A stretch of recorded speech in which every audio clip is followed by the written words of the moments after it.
Persaingan panas bek tengah timnas Indonesia, apakah Rizky Ridho tergusur? Kata-kata Martin Paes setelah tak dipanggil Sintayong untuk laga timnas Indonesia versus Irak dan Filipina.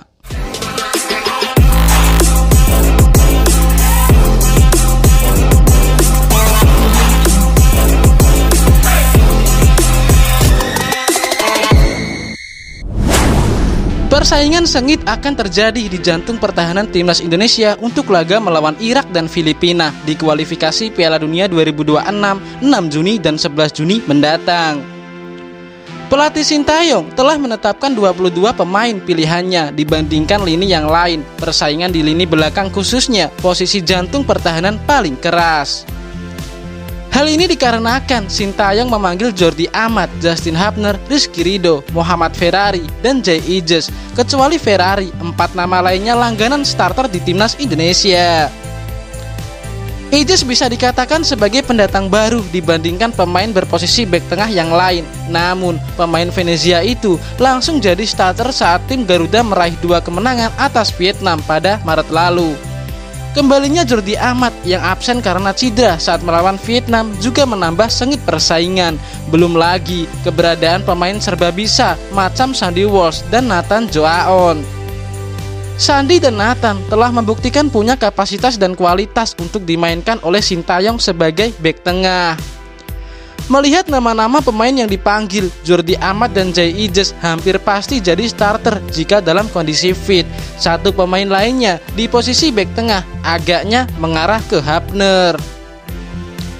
Hubner lebih favorit ketimbang Rizky Ridho karena kebutuhan pemain berkaki kidal di posisi bek tengah kiri. Ini ditambah kecenderungan Sintayong memang lebih sering memainkan pemain dengan kaki kidal di posisi tersebut.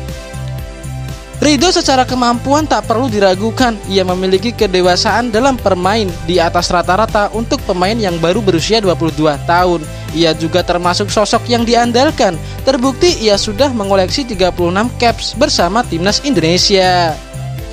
Namun demikian, berat buat Ridho untuk tetap bermain di posisi starter jika melihat komposisi pemain yang dipanggil untuk melawan Irak dan Filipina.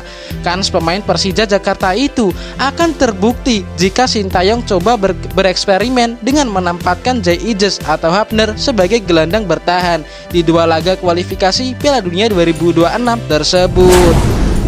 Pelatih Sintayong tak memasukkan nama Martin Paes ke dalam 22 pemain timnas Indonesia yang dipanggil untuk laga melawan Irak dan Filipina di kualifikasi Piala Dunia 2026 zona Asia. Menanggapi hal tersebut, Paes pun buka suara. Iya, Paes tidak masuk dalam 22 nama yang baru saja dirilis PSSI pada Kamis 16 Mei 2024 kemarin. Padahal pecinta sepak bola tanah air sudah menantikan aksi Paes usai kiper FC Dallas itu telah resmi menjadi warga negara Indonesia atau WNI.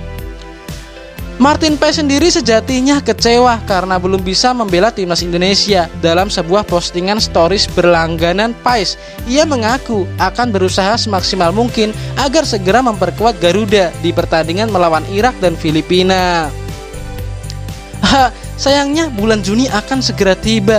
Saya akan melakukan segala daya agar dapat bermain untuk Garuda secepatnya, ujar Martin Paes di Instagram stories eksklusif berlangganan. Perlu diketahui, Martin Paes memang belum bisa memperkuat timnas Indonesia meski sudah resmi menjadi WNI. Masalahnya pun bukan dalam proses perpindahan federasi dari Belanda ke Indonesia. Meski PSSI tak memberitahukan secara pasti ada proses yang harus dilewati Paes untuk bisa memperkuat timnas Indonesia. Kemungkinan besar itu adalah pengadilan arbitrase olahraga atau CAS. Iya, sebelumnya ada aturan FIFA yang sempat menghambat proses naturalisasi Martin Paes.